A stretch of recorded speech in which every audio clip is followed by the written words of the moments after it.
Bom, um outro ponto nessa questão da figueira seca, nós podemos situar também uma organização religiosa. Veja bem, uma organização também pode ser uma figueira seca. Por quê? Por que uma organização religiosa é uma figueira seca? Porque se ela não transmitir, se ela não divulgar os conhecimentos reais e concretos da espiritualidade, ela não está sendo uma fiel intermediária desses conhecimentos.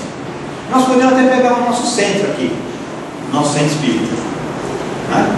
Se nós não fizermos a divulgação desses princípios, nós estamos sendo uma figueira seca, como centro e como pessoas.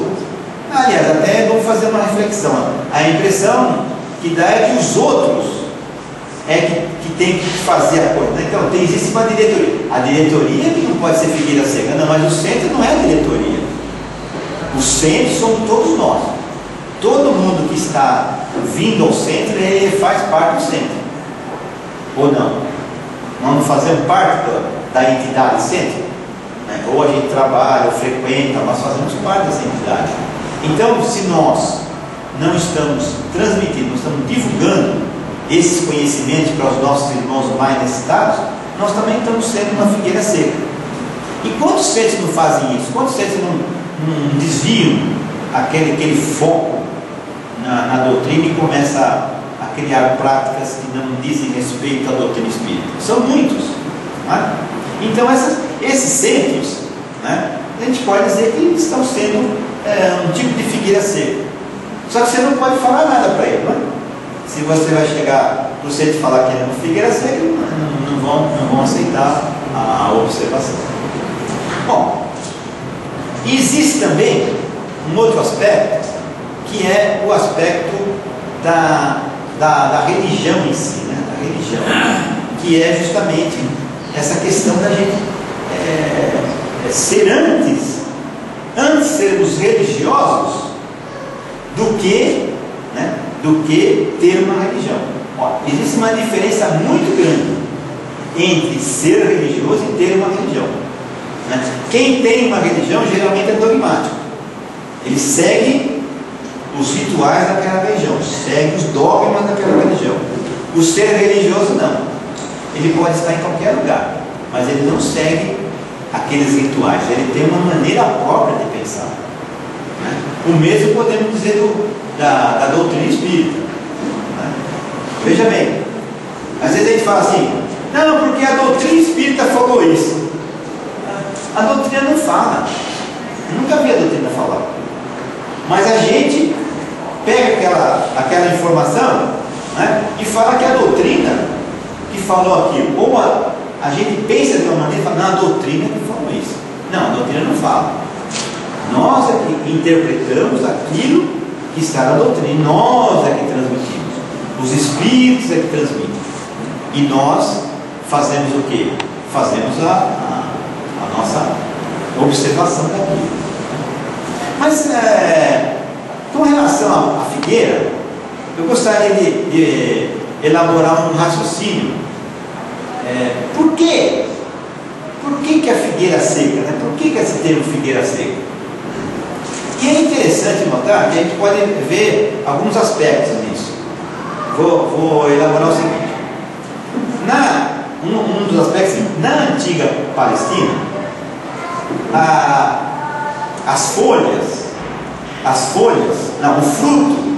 o fruto chegava 2 meses antes das folhas.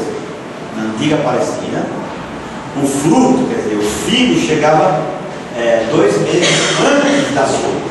Esse é um ponto que a gente pode interpretar que Jesus amaldiçoou, não porque ele tivesse poder de maldição, porque a figueira já estava indo para o desencarne, né? Já estava indo para secar mesmo. Agora, existe também uma outra colocação que está no livro espírita também, que se fala assim de uma descarga magnética. Então Jesus, pelo seu magnetismo, pela sua esperança, ele poderia, através dos seus fluidos, ele poderia deixar aquela figueira seca, secar aquela figueira. Agora a gente perguntaria, baseando numa informação científica da época de que o fruto chegava 2 meses antes, e imaginando que Jesus fosse usar o seu fluido para secar a figueira, como é que a gente ficaria? Será que a gente poderia dizer que Jesus realmente amaldiçoou aquela figueira? Ou o que nós, no caso, achamos mais correto é achar que Jesus, na realidade, ele simplesmente tinha conhecimento das leis naturais, né? E conhecedor da agricultura ou dos conhecimentos da vegetação, aquela coisa. Ele tinha a nítida impressão que aquela figueira iria morrer mesmo. Porque para que ele vai usar? Não, eu estou pensando, por que eu vou ter que usar o magnetismo para uma coisa de certa forma insignificante? Por exemplo, ele curou muitas pessoas, pelo menos está registrado na Bíblia, nos Evangelhos, que ele curou, né?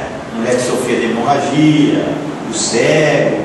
Então ele curou. E como é que ele curou? Ele curou através do magnetismo, ou seja, mudando células que estavam deterioradas por células boas, por células sãs. Então ele tinha esse poder com o seu fluido, com o seu magnetismo, ele poderia muito bem mudar o semblante, mudar a situação daquela, no caso da figueira, mudar e fazer com que ela secasse.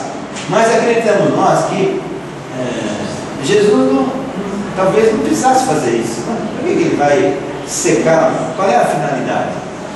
Vai dizer que ele tem poder? Não, ele não precisava dizer que tem poder. Agora, um outro fato aqui também é que com relação às leis naturais, a gente sabe que as pessoas, no caso de pessoas, Deus, por exemplo, a gente fala, Deus poderia transgredir as leis naturais. Mas será que ele faria isso? Será que Deus iria transgredir as leis que ele próprio criou? É um contrassenso. Por isso que quando a gente fala do sobrenatural, é que a gente não tem um conhecimento concreto do que seja o natural. Por isso que a gente fala sobre que a gente não tendo conhecimento das leis gerais, né, da natureza, a gente fala no sobrenatural. Mas aí a gente, no Espiritismo, a gente percebe que não, né, que o sobrenatural é muito mais natural do que o natural. A gente vai tendo outra percepção da própria realidade. Bom, então, eu gostaria agora de fazer uma abordagem assim, que está relacionada com o tema, que é o nosso subtema, que é a aparência e realidade. Tá? Antes de falar exatamente da aparência e realidade, nós temos que ver, em termos de filosofia, como é que se define o conhecimento. O conhecimento é uma relação entre o sujeito que observa e a coisa observada. Então isso é o conhecimento. Você observa uma coisa e essa coisa volta para o sujeito e o sujeito interpreta aquilo. Então, vamos fazer o seguinte: a pessoa olha uma coisa, aquilo volta. Então, se a sua elaboração mental coincidir com aquele objeto, ele estaria de posse da verdade. Se a sua elaboração não coincidir, ele estaria em erro, ou seria uma ilusão. Tá? Então, eu quero começar por aqui, para a gente perceber que muitas vezes a realidade que a gente fala que é uma realidade não é bem uma realidade, é uma aparência. Vocês já ouviram falar daquelas figuras que se chamam ambíguas? Já ouviram falar sobre as ambíguas? Você olha a figura, uma hora aparece uma coisa, outra hora aparece outra. Né? Tem até aquelas duas faces, preta e no meio branco, então olhando parece duas faces, no meio um cálice. Tem a outra, um coelho ou um pato, né? E assim por diante. Aí já mostra que os nossos olhos, eles não captam assim, de forma objetiva tudo. Tanto é que eu poderia falar para vocês assim, Como é que vocês, não precisa responder agora, tá? Mas assim, como é que vocês descreveriam o ato de ler? Como é que vocês descreveriam o ato de ler? O que a pessoa vai falar? Fala assim: na leitura, os olhos deslizam suavemente sobre as letras. Aí eu poderia falar assim: mas isso não é verdade, isso não é a realidade. Por quê? Porque os olhos não deslizam suavemente sobre a... É uma impressão que nós temos que ela desliza, mas ela não desliza. Tanto é que já foi feito experimentos através de... Eu não sei se fotografava pessoalmente, que a gente vai aos saltos, né?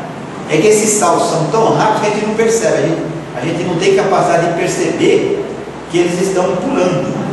Mas eu quero chamar a atenção assim, então aquilo que parece realidade não é tão realidade assim. Por quê? Porque se eu disse que eles deslizam, eles não deslizam, eu não consegui perceber que eles não deslizam. Agora, sobre, por exemplo, o espectro eletromagnético, né, os nossos olhos captam muito pouquinho desse espectro eletromagnético. Ele vai... Acho que está cansando, porque a figueira precisa do regador, viu? Precisa pôr água aqui pra... Então, aí o espectro eletromagnético ele varia de um valor pequenininho, 10 a menos 14, acho que 10 ao oitavo, se não me falha a memória. E nesse intervalo, os nossos olhos só captam 70 avos. Então, existe muito mais coisas, muito mais realidade, muito que nós não conseguimos captar. Não é? Agora, isso é apenas para situar a dificuldade que a gente tem de captar uma realidade. Então, quando o Kardec está falando que uma aparência, que nós não aparentamos aqui na realidade não somos, ele tem muita razão. Vamos pegar um outro fato. Quantas vezes nós queremos dizer não e falamos sim? Quantas vezes? A realidade é a gente falar não. Isso é mas a gente fala, não, mas se eu falar não, eu vou desagradar, sabe? A pessoa vai ficar de mal comigo. Então eu falo, mas eu falo sim, mas eu queria dizer não. Você pega assim, por exemplo, eles chamam de quando você faz uma crítica, você baseia no grupo, né? Ele fala assim que é... Como é que chama?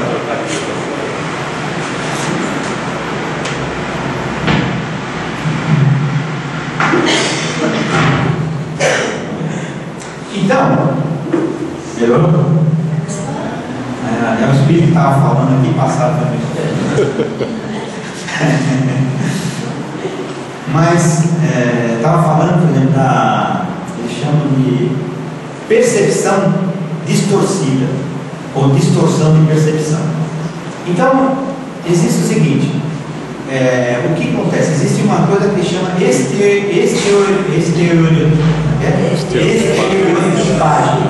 estereotipagem. O que é essa palavra?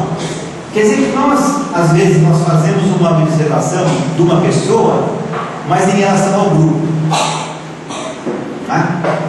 Pega aí, vamos assim, vou dar um exemplo. O político é corrupto. Todo político é corrupto. Veja bem, nós estamos fazendo uma observação que não é a realidade. Quer dizer, será que todos os políticos são corruptos? Mas a gente a sociedade acaba fazendo uma imagem que é de um grupo, né? Um grupo de políticos. Então esse grupo de políticos dá a impressão que todos são corruptos e não são. Você pega, também existe o outro de você analisar uma pessoa e transferir para o grupo. Você vê aquela pessoa é espírita, não é? Aí ela tem que ser uma pessoa boa. Eu não sou espírita, mas eu vejo uma pessoa espírita e falo que aquela pessoa tem que ser uma pessoa boa. Só que acontece o seguinte, aquela pessoa não é boa, ela tem defeitos. Então ele começa já frequenta o centro, né? Então todo mundo lá também não. Então isso aí É uma coisa que parece simples, mas nós somos assim, as pessoas que gostamos, não vou dizer gostamos, talvez, mas é a nossa falta de uma compreensão maior faz com que a gente pense assim.